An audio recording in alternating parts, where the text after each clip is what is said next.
Welcome, everyone. You're listening to the first ever edition of The Summit, which will be focusing on Mohawk Mountaineers women's and men's basketball in the OCAA.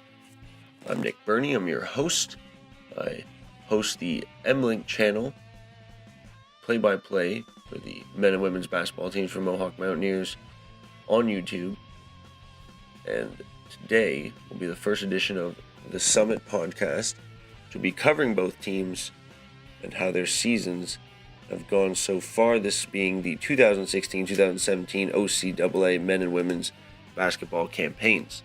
So to begin, we'll start with the women, who often and always play the first of two games on a back-to-back days with the men's. So to start, the women at this point in time, currently for Mohawk, 6 games into the season, a 5-1 record. We'll get to that in a bit because there is some controversy there. 10 points currently sits them tied for second with Niagara College and Fanshawe College, who are both at 5-2 records through 7 games apiece. Mohawk currently on a 5-game win streak, would be a 6-0 record and a 6-game win streak, but as I said, we will get to that in a second.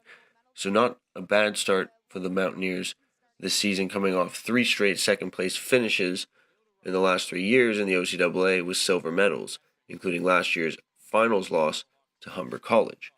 Now, Mohawk, coming off a weekend set where they played St. Clair College, the Saints, on Friday night on the road, visiting the Sportsplex, and defeated St. Clair 74-47 before yesterday afternoon, 1 o'clock Eastern Time start in Toronto at Lambton College in downtown against the Lions. They defeated them easily, 78-52. It's now been 5 straight games that the opponent has been held to 52 points or less, 52 being the maximum reached by both Lambton and Sheridan in home games for Sheridan and Lambton. And for Mohawk at home, just 48 and 40 points surrendered against the Sioux in a Friday-Saturday matchup last weekend.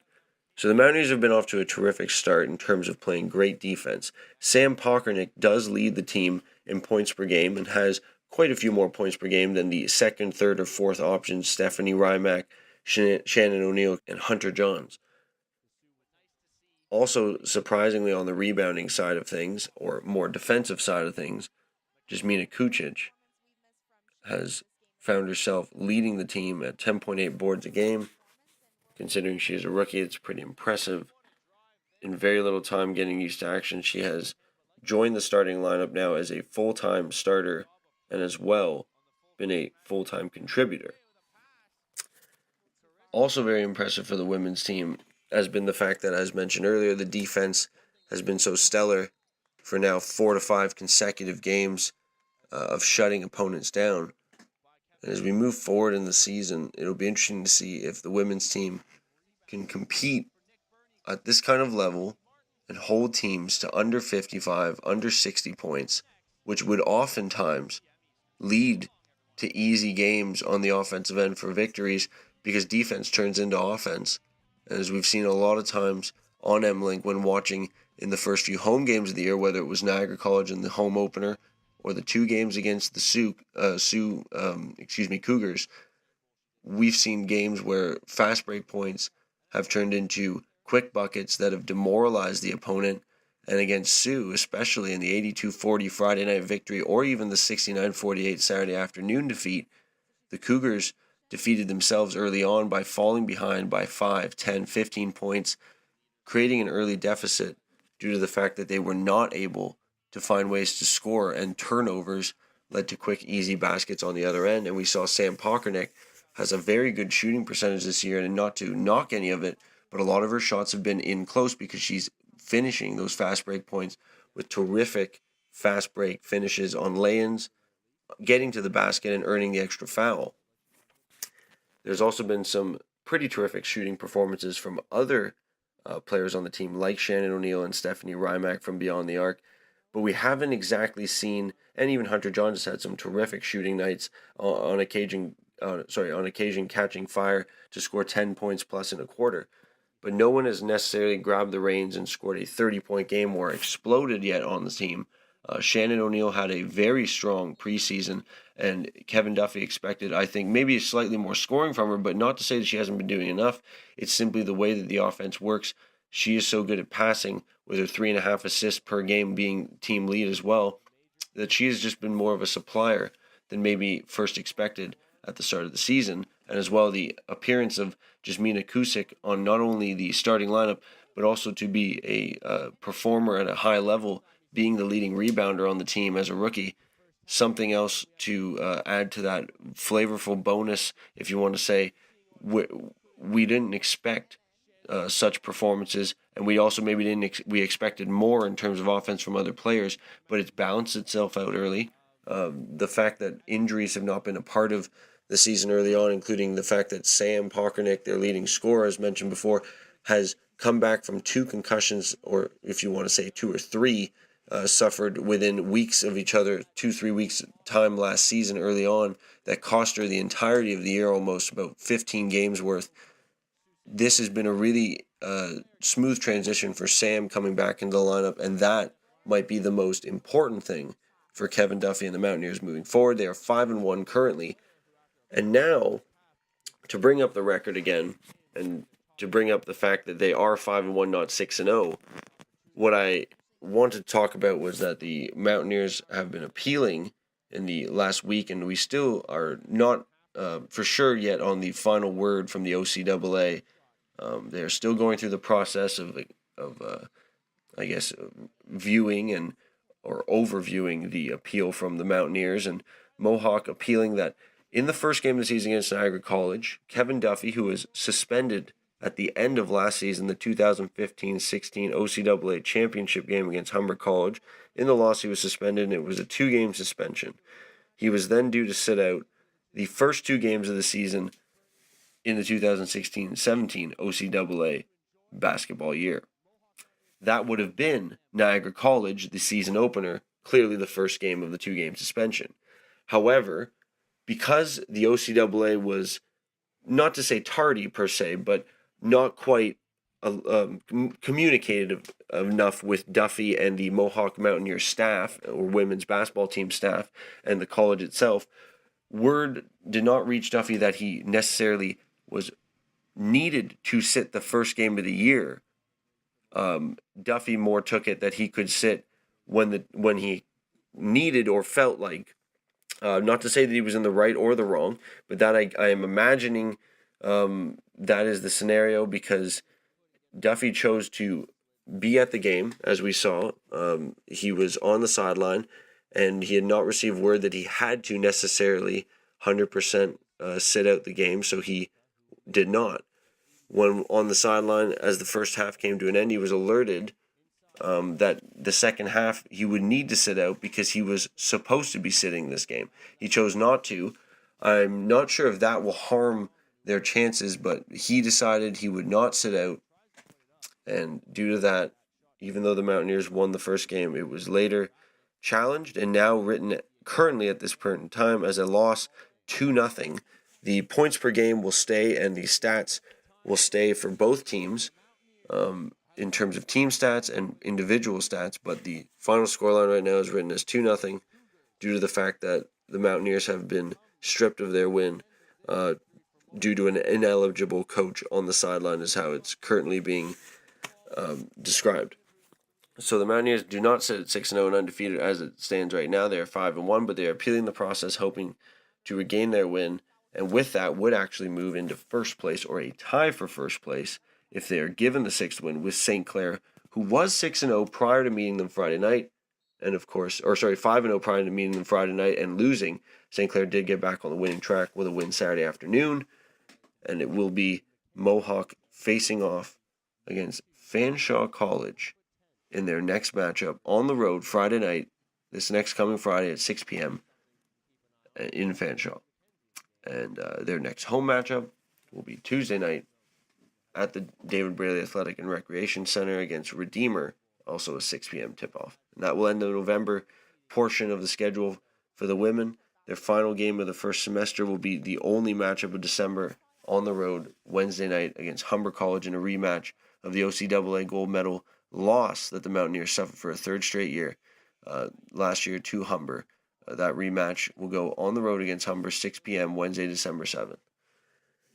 Now to flip over to the men's side, and to take a few points away from the men's, I would only say that as the season started, one thing to keep in mind as we go into the men's is that this is a very young team. 6 players gone, 6 players who are new faces in and supposed to be important pieces. It doesn't just click right off the bat, nor should it. And things have not clicked in the early going for the men's team as well as they had possibly hoped. But Mohawk has started themselves on a streak now, and it is still early days, so things are on their way and looking up. I'm sure Brian Jonka, the head coach, would appreciate things getting maybe more tightened on the defensive end, as we saw this last weekend. Wasn't the most terrific game all around defensively, but their offense is kicking into high gear, and that might be even better news for the Mountaineers going forward. After opening up the season at home with a 84-73 loss to Niagara College, they then went out on the road a couple nights later and lost big time 110-77 to a tough Sheridan team on the road against the Bruins. At this point, the Mountaineers were 0-2, and I think the idea was that they were going to start slipping, considering how young they were. But maybe the best thing that happened for the men's team is that they got 2 matches against the weakened Sioux Cougars a week and a half later on the Friday and November 11th and Saturday the 12th, winning 97-66 and 82-72. The close second game was not as they had hoped, but getting both wins must have felt good, and they used that to their advantage a full week later this past weekend, as on Friday night they defeated the St. Clair Saints 93-80 on the road, and then of course held on for a win yesterday afternoon against Lambton College in downtown Toronto, 93-87. So for the men's, they are definitely improving. Things are looking forward. Kareem Collins has picked up his game to join the skillful Matt Elcock, who has been still shooting the lights out, if you want to say, especially considering he's a rookie. It's not been expected, his play early on in the season, especially his consistency, for the most part, has been the most shocking thing in my mind. Not expected from such a young but yet talented point guard. Kareem Collins has picked up his game, though, as mentioned, to try and boost his stat totals, if you want to say, and join him after having a 20-point game. He's now averaging 13 a game. Meanwhile, or around, the 15 and plus mark, and Matt Elcock around the 20-point mark, of course, probably the most surprising, but also a very good, solid player who maybe it's not too surprising he's having the kind of year he is.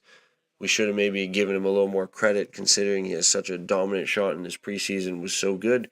It just was one of those things you didn't want to overhype.